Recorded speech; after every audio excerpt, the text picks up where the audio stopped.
این جوانان از میان محفل پیروان پیشوای ملت اختیاریانی نزد بخش کار با جوانان و ورزش در ناحیه بوسه میباشند.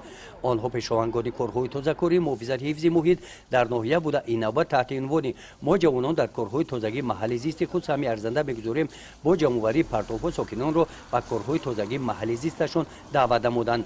اشتراکچیان اکسیه از کوچه مرکزی شهر کیلبوک مرکزی ناحیه واسه از نزد بناهای ماموری اداره‌های دولتی و یکچند کارگاه‌های دیگر که اینجا واقع میباشند و کارهای پاککاری شروع نمودند.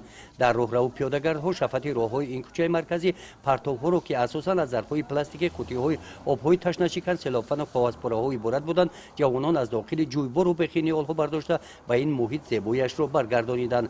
همزمان با این عملشان اشتراکچیان اکسیه از اطرافیان دعوت به عمل آوردند که در تازگی محیط طبیعت محل هیچ کس باید به طرف نباشد.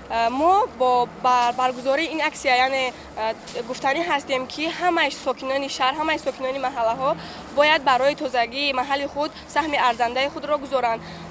ما از همه شهروندان دعوت به عمل میاریم که در تازگی محل خود به طرف نباشند و همیشه کوشش به تازه کردن محل خود نمایند که فضای اکولوژی جامعه را نیز تازه میگردانند. جوانان بغیر از شفاف راههای محلی و شهرهای دوشنبه کلوب در این روز در تازه نمودن ساحل دریای یاسو هم سهمی ارزنده گذاشتند. این دریا یکی از منبع‌های آبیاری زمین‌های کشاورزی و زمین‌های نزد حملگی ساکنان شهرک و دهات میباشد. وضع ساحل را دیده جوانان به طرف نایستادند، به کار شروع کرده با کمک آنها مسافه معین قطعه ساحل دریا از پرتوهای معیشی تازه کرده شدند.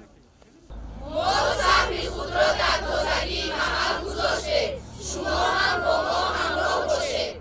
مقصد از برگزار نمودن اکسیه های تازگی این هم باشد بلند برداشتن معرفت شهروندان جهت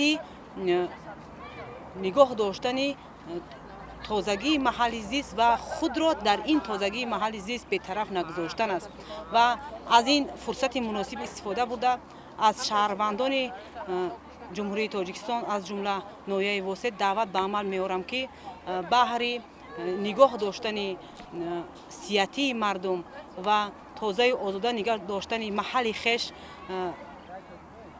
به طرف نباشند و سهم ارزنده خش را گذارند و جوانان را باید نیز در این روحیه تربیت نمود تا اینکه جوانان ما در روحیه آزادگی، تازگی و دوست داشتن محل خش به اوایه برسند. اقدام بخش کار با جوانان و ورزش تحت عنوان ما جوانان در تازگی محل خود سهمی ارزنده میگذاریم در دیگر دهات‌های ناحیه ادامه یافتند. در دهه جوریز دهات به نام عبدی عوض با پیشنهاد کمیته محله زیاده از 300 نفر جوانان به شهر برآمده در کارهای از پرتوها تازه نمودن محل زیستشان شرکت ورزیدند.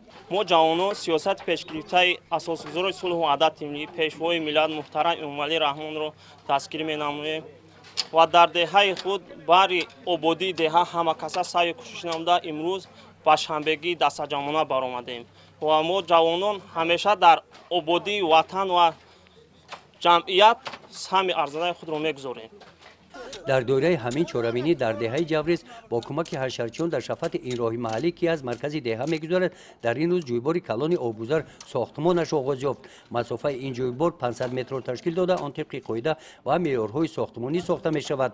مسائل ساختمانی سنگ و شغل سمنت با کمک صاحبکاران و شخصان سخاوتمند دهه دسترس گردیدند. با ساخته شدن این جویبار سطح آبی زیر زمین در این محله پس گردیده با سرحاصل شدن زمین‌های کارمی نزد حولگی مساعدت نموده هنگام بارشاتی باران و فرآمدن سیل حرکت آب را با مجرای معین روان می‌سازد. با تشبث جوانان دهه جوریز برای آبادکنی دهه خود ما همین جوبوری که در لب دهه‌مان هستن همون را ما سنفس کرده میشد سیمن ریخته چی میکنیم آینده ما هم خیلی نیت داریم که اینا قبرستان خودمون چی کنیم درخت بشونیم در چی همین دهه خودمون با یک دهه آورده برسونیم.